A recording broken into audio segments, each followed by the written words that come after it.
Welcome, teacher friend. I'm Lori. And I'm Melissa. We are two literacy educators in Baltimore. We want the best for all kids, and we know you do too. Our district recently adopted a new literacy curriculum, which meant a lot of change for everyone. Lori and I can't wait to keep learning about literacy with you today. Hi, everyone. It's Melissa and Lori from Literacy Podcast, Melissa and Lori Love Literacy. We are excited to talk to you today because we always talk about Wit Wisdom as high quality instructional materials and high quality curricula. And we thought, wouldn't it be really helpful to do a little overview of Wit Wisdom so that when we talk about it, if you don't know what we're talking about, you can learn about it. So, Melissa, how you doing? Great. Yeah. And we don't get a chance to just talk about Wit and Wisdom very often. I mean, we talk about it all the time. All the time. You and I don't just sit and talk about it. So this is fun. Yeah. I feel like it's going to take us back to we'll have a little throwback to when we implemented, 3 years ago now?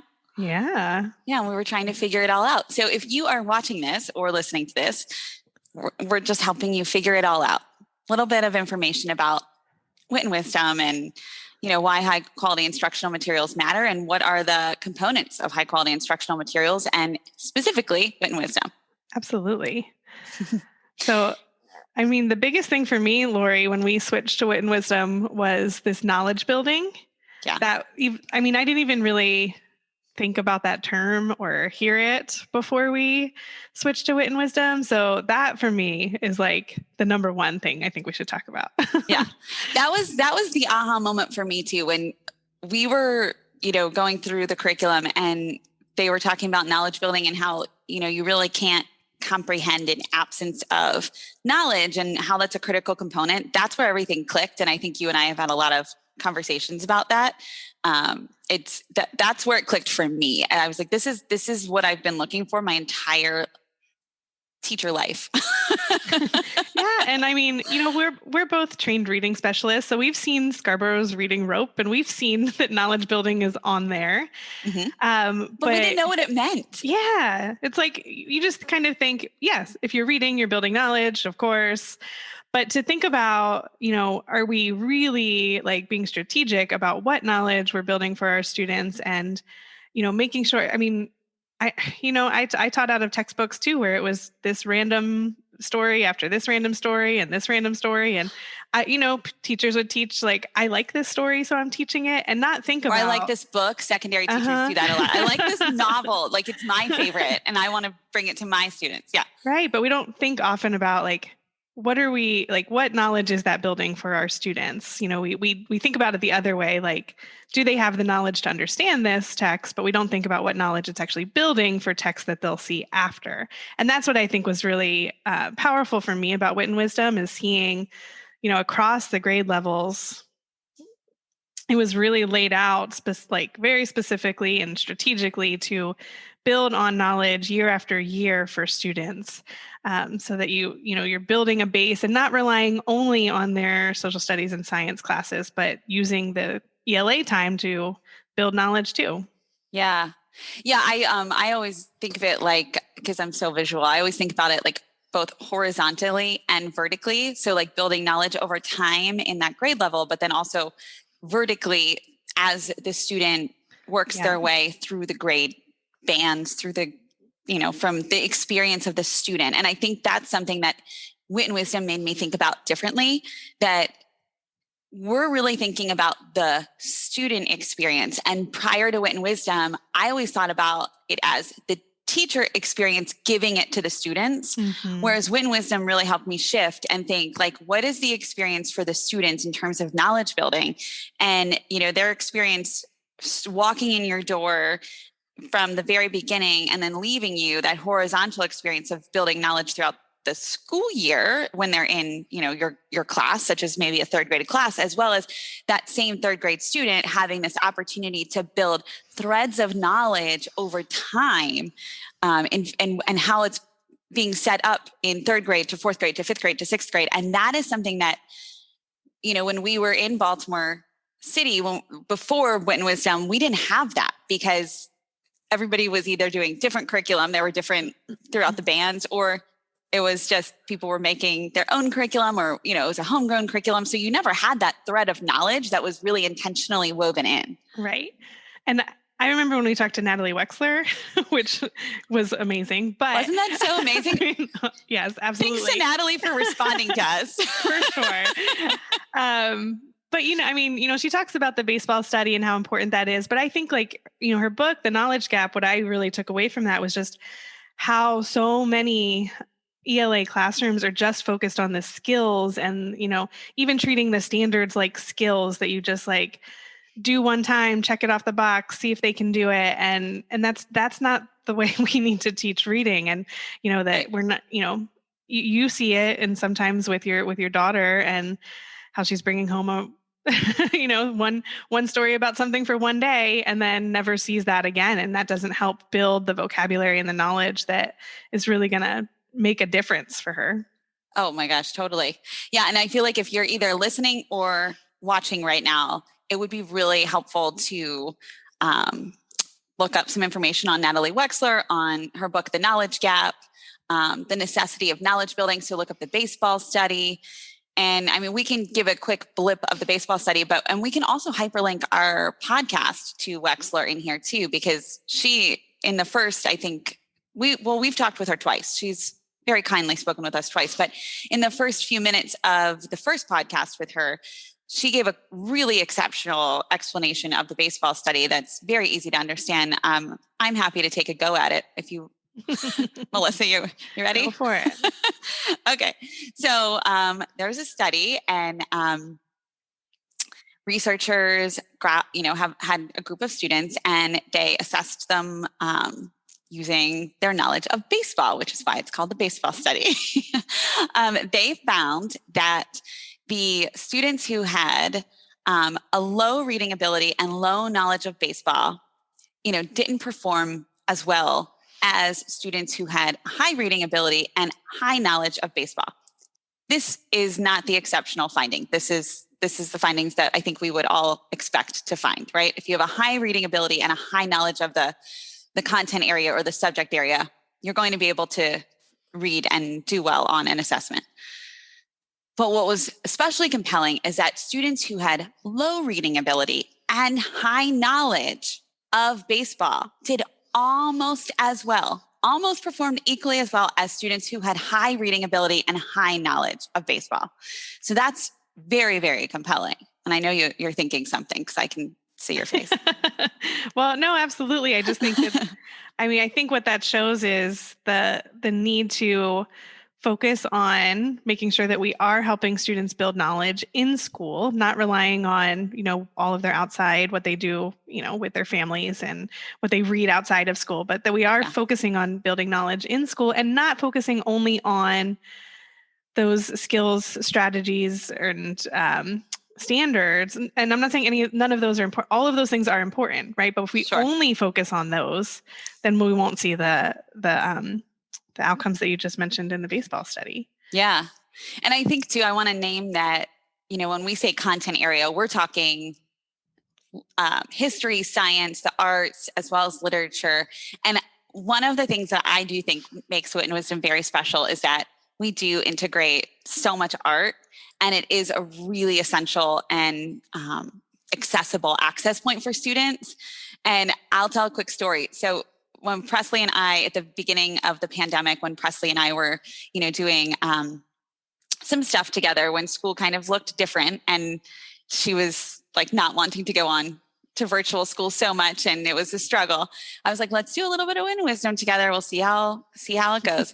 And she started walking around our house, and looking at every piece of artwork we have, which is like I'm not an art collector. We don't have fancy art. I have a piece of art from IKEA, and she would stand in front of it and be like, I noticed, and I wonder, and then she'd be like, and I think this is happening. And I think that's awesome. It speaks to the power of art, but also the power of the integrated approach, which is that integrated approach that Wit Wisdom takes of reading, writing, speaking, listening, as well as, I know we've talked a lot about it with universal design for learning and social emotional learning and just meeting the needs of all learners.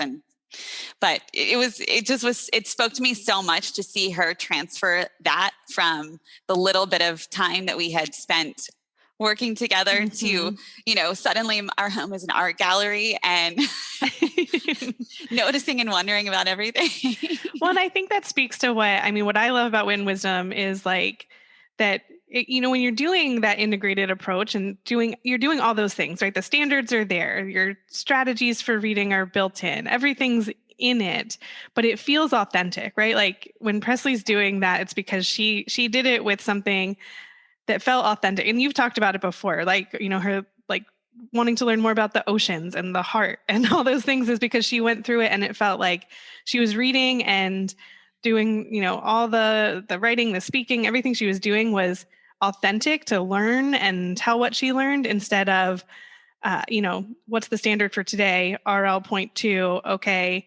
Find check the main it off. idea and then, write about the main idea. And that's right. it. And that's not going to transfer into what you saw, right? Like you're going to see when it's authentic and she feels like, I'm going to read my quote again. That's on my Post-it on the wall because I just love it. Reading it all the time. I know. But from Sue Pimentel and Meredith Lieben from one of our podcasts who said, we don't read to check on our reading skills and strategies. We read to learn from the text. And, that's what she's doing there, even from art too. But reading to learn. Yeah. Yeah. I also want to just define the integrated approach for those either listening or watching so that we can all be on the same page. When we're saying the words integrated approach or the term integrated, we mean reading and fluency, speaking and listening, writing, inquiry, vocabulary, and style and conventions, all surrounding knowledge and text. So knowledge and text is at the center of all of that. So I just wanted to name that. That's really important. And then, as we, I think it's important, Melissa, if we just give a quick little blip about maybe a couple of them that, the ones that folks might be interested in hearing more about. So definitely, reading, fluency, writing, speaking, and listening, and just share, what that means in practice. What does that look like? What does that sound like? Yeah, for sure. So, we can talk a little bit about writing. You want to talk about writing? Oh, yeah. Let's start with writing. And we can talk about... Where do you want to start, Lori? Well, we did interview the fabulous Vermont Writing Collaborative on the podcast. And I just thought they really clearly articulated how, writing is a way to show knowledge. Yep. And just show everything that you've learned. And, I was funny because I shared a little story on that podcast, how many times in high school I sat down to write a paper and like nothing would flow from my fingertips. Right. Because it was completely blank because I had not enough knowledge to write about it. But it never occurred to me that was why until and that's really, that's the basis of their book. And that's the basis of their whole, way that they teach writing is that first you have to help students build the knowledge through reading, through, inquiry and through speaking and listening that, then they have something to write about. And I think we've heard that from plenty of our guests too, is just how amazed they've been with the amount of writing that students are doing that, frankly, some of them said that teachers thought they weren't capable of. Yeah. But then they're like amazed because they have built so much knowledge that now the students have something to write about and they can because they have that. They have those ideas. They're not like Lori who struggling. Nothing to write. Yeah, you're right though. I think a lot of guests and also, teachers that we talk with or work with or worked with, one of the first things that they shared was their aha moment with Wit and Wisdom was always within like the first couple of months when students were writing like they've never seen them write before. Mm-hmm. And I think that was especially telling for teachers who've like taught the same grade level a couple of times. Yeah. And they've seen, the very, maybe in before high quality curricula movement happened and they're using, other curricula or they're using homegrown curricula and, they're using sentence frames like the author's purpose is, blank, instead of asking a rich question that students can use their knowledge to identify the author's purpose. That is, you still get at the same goal, but it's so much more authentic and meaningful because it's in the context of the knowledge and the text that they're working with. Absolutely. Right. Yeah. Yeah. No more random papers about, what did you do over the summer? Please. And also, please. I know. So if we take that idea of like, this is the end goal that we want, right? We want students to be able to ultimately write and show what they know about what they've learned on a topic. If we back map that maybe and talk a little bit about speaking and listening and vocabulary and how that interplays or is interwoven within, like I'm thinking about, speaking and listening, those are really essential experiences for students to be able to practice what they write before they write it. So they're able to talk with their peers, hear their peers, talk with hear the teacher, guide a conversation, or ask really important questions about a topic that are going to help them be able to build their knowledge. And we have those instructional routines built within. So I'm just going to name a couple so that they can begin to jog our collective understanding. So for example, Chalk Talk, Reader's Theater, and these are speaking to learn instructional routines, right? Graffiti walls, fish bowls. So these are things that are helping students access knowledge and then be able to export that knowledge in speaking and listening, and ultimately then through writing. Right. And it's so purposefully built in throughout, right? You can see that, the Socratic seminars will then help help students to be able to write their end of module task, right? So it's there to, take them from the reading to the speaking and listening, making sense of what they've read, getting their ideas ready to put on paper. So it's very purposeful and like builds up throughout the modules, and it just makes a lot of sense. Yeah. And it's authentic too. Mm-hmm. Yeah. So if we think about how we get them there, through vocabulary, students are exposed to more rich vocabulary than I think I've ever seen pre-Wit Wisdom. And honestly, I just took a course with David Lieben and Meredith Lieben, who talked all about, the best way to build vocabulary is to have these topic-based text sets, which is exactly what we have. So even just starting with the actual texts and the multiple texts on the same topic or similar topic, we're already at ahead of the game there for vocabulary building. Yeah. Yeah. And I think it's like so fun to hear the kids learn new language and then use it both in, they get their toes wet with using it in that speaking and listening. So in those conversations with each other, lots of opportunities for that, but then also like in their writing, like they get excited to be able to use that vocabulary in context of what they're trying to say, and it's empowering for them.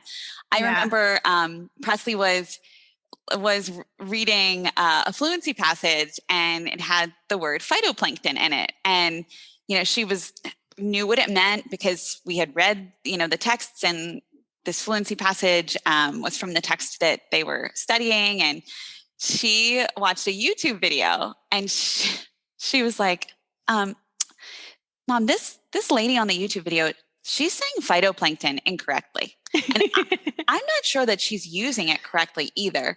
And when we went back, Presley was right. Like the woman was wrong. So she was saying it wrong and then also like using it incorrectly. And Presley caught it. And I was like, brilliant.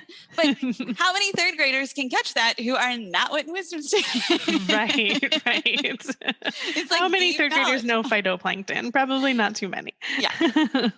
Yeah. But it was exciting to hear her say that, because I felt like that vocabulary really is just an important part of all of it, obviously reading, writing, speaking, and listening, but it really shows up and shines through in the speaking and the listening and the writing. And it's another one where, you've told me this before too, that she saw it in her fluency passage, but that means she also saw it in what she was reading aside from just a fluency passage. Mhm. And then I know she also used it in her writing because I saw some of her writing samples. Yeah. So it became because it wasn't just a one time, you do this word, we take a quiz on it. It's like we're continuing to see this word, seeing words that, are related to that word. And so it became a word that is sticking in her brain now, not just a word I remembered for a quiz and then I forget it. Oh my gosh, I can't tell you how many of those there were in school. I did a lot of those. I agree. Yeah. So, and then you mentioned like it started in her reading, right? So when we think about that reading and fluency work, students who are doing those repeated fluency readings to build their fluency, and also to increase their content knowledge and practice saying that vocabulary and saying and out loud complex sentences that they maybe would not necessarily get to say aloud, without a fluency passage from, a text that they can read, because they've had so much practice doing so. But the reading and the fluency are, obviously all in concert of that knowledge and texts. So, for a text like phytoplankton, for a vocabulary word like phytoplankton to show up and for her to feel successful, I think that happened maybe around the third arc of that module. Mm-hmm. So she had exposure to many texts leading up to that, right, that would give her the confidence to be able to read this word, know what it meant, be able to read this fluency passage with complex sentences, but they were texting the core instruction that were happening, that were building her knowledge to help her be able to execute that. Yeah. And you just reminded me of something else too, Laura, because I feel like I've said a couple times now how, Wit and Wisdom doesn't focus on the reading skills and standards. And I just want to be really clear that doesn't mean they don't exist in the curriculum, right? Because oh my gosh, they're they're like the core, right? Like there are reading standards being hit every single day. Well, all the standards, but especially reading. And there are reading skills are kind of getting a bad name, but those content stages in Wit and Wisdom that are these like habits of readers that, they're seeing over and over again. Like you said with Presley, right? She like saw a piece of art on her own and started to notice and wonder, right? That first step of like thinking about what she's reading or looking at. I just wanted to throw that out. Like they're in there, but it's so authentic and so integrated into this, rich knowledge building curriculum that it's not the main thing, right? It's not the only thing you're doing that day is finding the main idea. Right? Because you're probably finding the main idea and then also doing several other things to help you understand the text. Yeah. And finding the main idea is helping you to make sense of this text, right? It's built in for a purpose, that's not the sole purpose itself. Mm-hmm. That's a great way to put it. Yeah. So I'm going to name the content stages that you just mentioned, just so when people are saying like, oh, well, what made Presley walk around and notice and wonder and then ask what was happening? Like, why did she particularly do those things? So the content stages in Wit Wisdom are as follows. We have 5 stages: wonder, organize, reveal, distill, know. And in the wonder stage, students answer the question and they consider the question, what do I notice and wonder about this text? In the organize stage, they ask, what is happening in this text? In reveal, what does a deeper exploration of this reveal?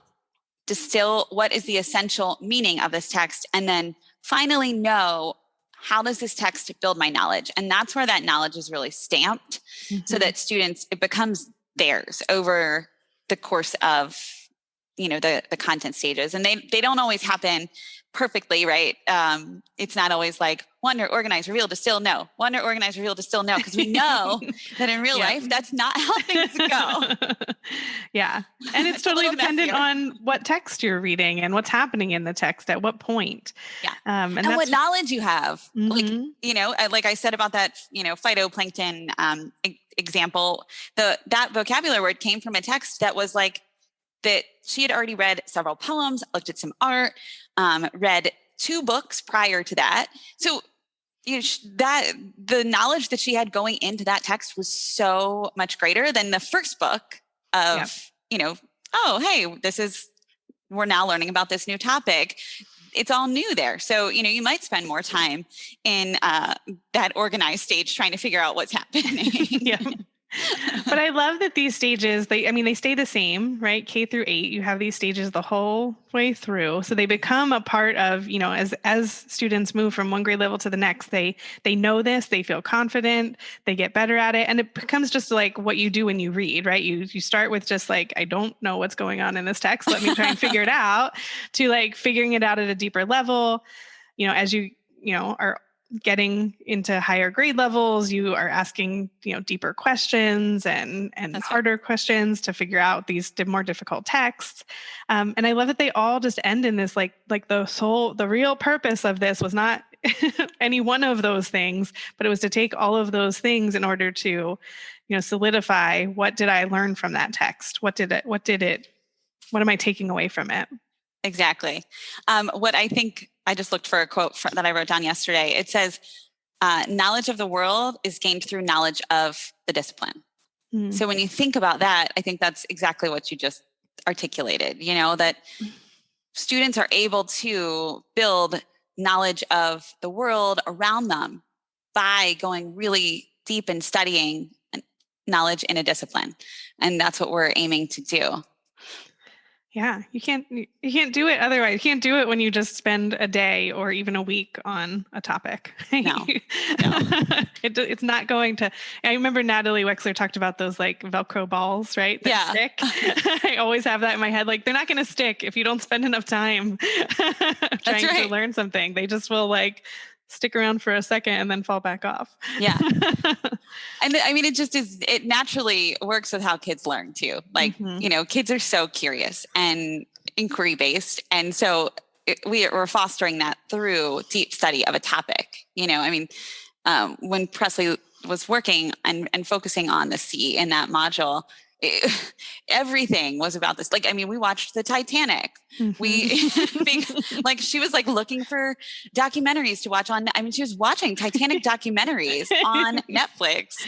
I don't even know if I can say that. She was watching Titanic documentaries, looking for information because she wanted to know more. And it's just funny that that inquiry is so fostered. I mean, she was reading other books about, about this, the sea, about shark attacks, things that were very engaging to her in the module. She wanted to read more about outside. And that's where I think that ownership of the learning and the knowledge, and that's how you build that knowledge of the world, Yeah, absolutely.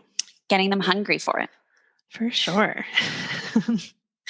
So should we shift and just talk a little bit about, we recently podcasted with Ed Reports, and, I feel like we want to just share that obviously Wit Wisdom was all green on Ed Reports. They had high scores across all areas, and, just kind of validate a little bit of what we've been talking about.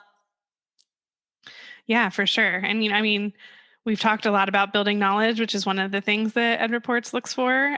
So obviously that is huge, as well as the quality of the texts and the alignment, and, everything's built in there, right? The standards are already in this curriculum. You don't have to worry about. I know we had some people in Baltimore who like took this curriculum and then went and like did a standards alignment. And I remember, again, David Lieben telling us all, right? Just like, trust it. Like, they're there. Ed Reports already did that. People did this work already. Yeah. And I'm pretty sure you can find it for free on Ed Reports. So don't, go find, if you need to. I think Dr. Green from Jackson said, hey, if you want to go look for the standards, find them all in there. Because they are in there. Right. That's part of, I think, in Ed Reports, when they did their alignment study, they have 4 big components, or 4 big areas, I should say: alignment, text quality, building knowledge, and usability. And so, they're looking for the standards. They're there. The reports are all free on Ed Reports. And, we also did get a tier 1 exemplifies quality on Louisiana Believes. And, we know that Louisiana is really making big strides. Yes, they are. That was really exceptional to receive that rating. For sure. Yeah. Yeah. And I think just the last thing, Lori is like, we've talked to a few different people about other things that are kind of built in. Like we've been talking about, like the standards are kind of just like in there and you don't necessarily, have to go through and find it all, right? They're there. And I think there's some other things like that too. So we've talked to some people about social emotional learning and UDL and equity and how all of those things too are also just like in it already. Yeah. Absolutely. I know I talked with, I missed that one. I know. I talked with Chi Kim, a member of CASTLE's board of directors, and we know that CASTLE is a collaborative for academic and social emotional learning. And she shared that, when students have that deep knowledge and they're experiencing, I've said it lots of times before, both mirrors and windows in texts, and then being able to study and really, find essential meanings and distill down like what different events mean and in the greater picture of the world and in their world, they're making sense of it in terms of their world. That's building their social emotional skills. For sure. Yeah. And then we also talked to Shanita Rapatello about equity. Yeah. And she talked all about, making sure students are getting grade level texts, grade level assignments. And then, what Wit Wisdom does is not just like, here's a really tough assignment and a really tough text, go for it, right? Yeah. But helps the student build the knowledge they need, build the vocabulary they need. So like as you move into a module, you are, like we said about the speaking and listening, helps to prepare you for the writing. Like everything is building on top of each other so that, your students are able to access it, but it is grade level. So you're giving you that equity piece is built in as well. Yeah. I'm glad that you mentioned that equity is at the core of all of this. And I think that that's something that, there's so many different ways to say that, right? Like there are there are scaffolds embedded within for English language learners, but we know that what's good for English language learners is good for all learners. Right. Right. And we know that there are scaffolds built in for students who might be struggling readers. There are scaffolds built in for students who may need extensions. There are scaffolds every direction. It's just not bumped out in a little square box, right.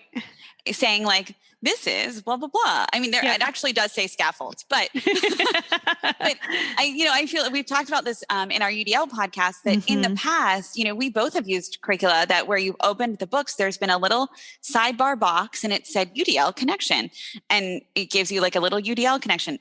It's not in Wit and Wisdom that way because we don't see it like that because it's already in, like it's developed with it in mind and like as it's being developed versus as an afterthought. Like we don't need a box because it's already in there. Right. I think you talked about it like, a cake, right? Yeah. Like if it's all baked in, you don't necessarily see all the ingredients, right? But it doesn't have to be the sprinkles on top, right? It's in there. It's baked inside.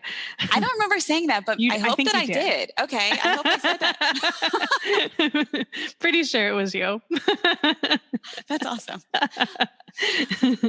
Well, I just want to thank you for having this conversation. I know it's one that we've wanted to have for a long time and, it's hard to sit down and talk a lot about, something we talk about all the time anyway. Yeah.